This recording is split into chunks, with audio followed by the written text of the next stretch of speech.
This is my beef cooked in soy, wild garlic and pinecone syrup, and it's a great way of utilising all the wild food recipes and preserves that I've been sharing. I started off with a beautiful piece of brisket from the local butchers, and I seasoned this up with my wild garlic salt. Be sure to rub it all in and do both sides.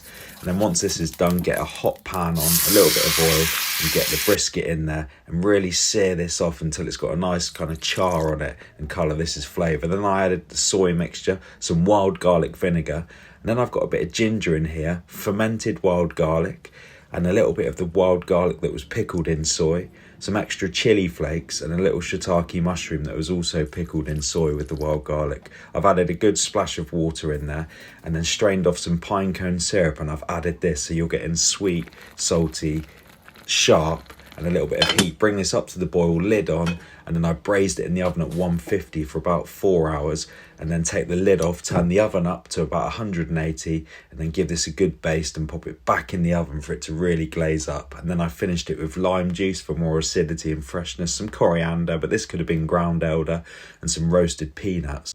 Look at that, it just pulls apart, but the trick with this one is not to over reduce that sauce, as you'll unbalance it and it will become salty. And I serve this with a shredded salad of fennel, mango and cucumber, some sticky rice and some pickled magnolia for those ginger vibes.